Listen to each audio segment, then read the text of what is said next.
Hi, good evening. Try nating mag-unbox ng access control terminal.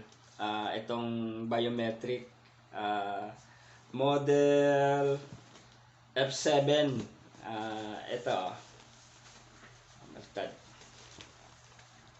Yan, access control terminal CK Teco. Unbox natin. Okay. Well, ito yung itsura niya. This model is a F7. And ito yung LCD. Ito yung reader niya. Ito yung ito yung finger scan reader. Yan. Ito is 80,000 transactions.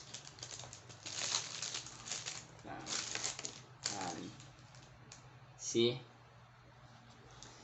And then, ito yung connectivity. Meron siyang sa LAN, sa local area network niya, para sa makuha mo yung mga logs. And then, dito yung mga connections. And then, ito meron siyang lithium battery para sa memory niya. Yan, para pag kahit ma-off siya, is yung mga lag hindi siya nawawala. Yan, very simple yung itsura. Well, etong etong model na to is ginagamit siya talaga sa door access. Di ba? Sa door access siya talaga intended. Although pwede mo rin pagsabayin naman pati yung time in time out ng mga employee or kung sino man yung pumapasok dun sa pinto, para na monitor mo kung sino yung labas-masok sa vicinity.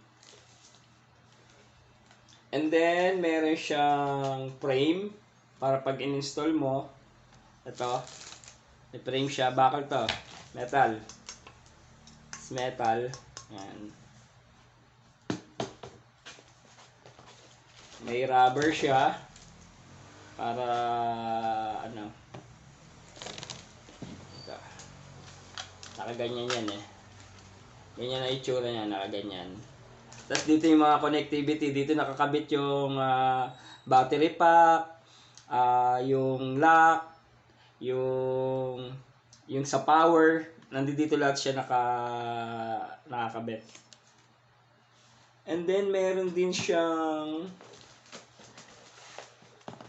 RFID card.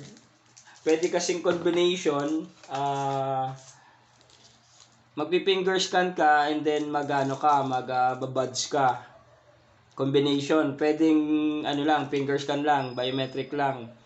Kasi ang use kasi nitong at least sa bahay niya binabalidate kung yung may ID yung employee, tsaka yung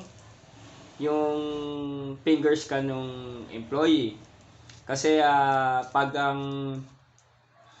card lang kasi pwedeng ipahiram, magpa-login yung mga mga empleyado. And then ito kasi minsan nababasa niya rin yung kahit yung sa mga scotch tape. 'Di ba nagkakaroon siya ng parang pag ginano mo sa tape, meron ka makikitang image. Pag tinutok mo na gano'n, nababasa niya eh.